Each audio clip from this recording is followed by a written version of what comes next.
நடந்து போயிட்டே இருந்தான். எதிரில் ஒருத்தன் வந்தான்.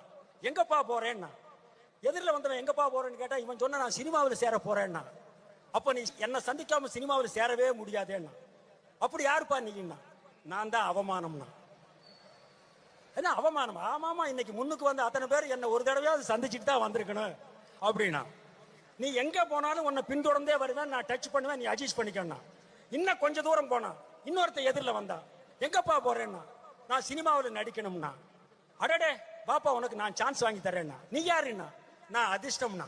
அடடா, இதைத்தாயா தேடிட்டு இருந்தேன் அப்படின்னு அந்த அதிர்ஷ்டத்தை கையை பிடிச்சிட்டு போனா. இன்னொருத்தன் சைடுல இருந்து ஓடி வந்தா, எப்பா நானும் வரேன், என்ன கூட்டிட்டு போங்க, உங்களுக்கு ஹெல்ப்பா இருக்குன்னா. கேட்க நீ வேண்டாயா, அதிர்ஷ்டமே எனக்கு இருக்கு, நீ எதுக்குன்னா. போனா அதிர்ஷ்டத்துல ஒரே ஒரு படம் நடிச்சான். படம் ரிலீஸ் ஆச்சு. இன்டர்வெல்ல பெட்டியை தூக்கி வச்சுட்டான். ஆபரேட்டர் அப்படியே வேலையை விட்டு ஓடி போயிட்டான். அப்படி ஒரு சிறப்பான படம் நடிச்சிட்டான். பாவம் வெக்ஸானா. வாழ்க்கையில ஒரே ஒரு படம், அதுவும் இப்படி ஆகி போச்சுன்னு சோகமா வந்துட்டு இருக்கும் போது முதல்ல சைடுல வந்து உதவி பண்றேன்னு வந்தான் பாருங்க, அவன் எதிரில் வந்தான். ஏப்பா, என்ன அன்னைக்கே கூட்டிட்டு போயிருந்தா இந்த நிலைமை வருமா?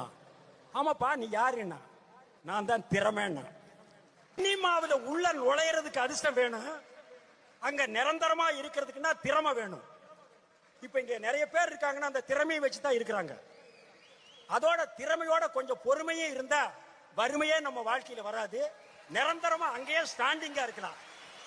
இதை இப்ப இருக்கிறவங்களும் சரி, அப்கமிங்ல வர்றவங்களும் சரி புரிஞ்சுக்கிட்டா போதும். ஒருத்தன் தெருவில்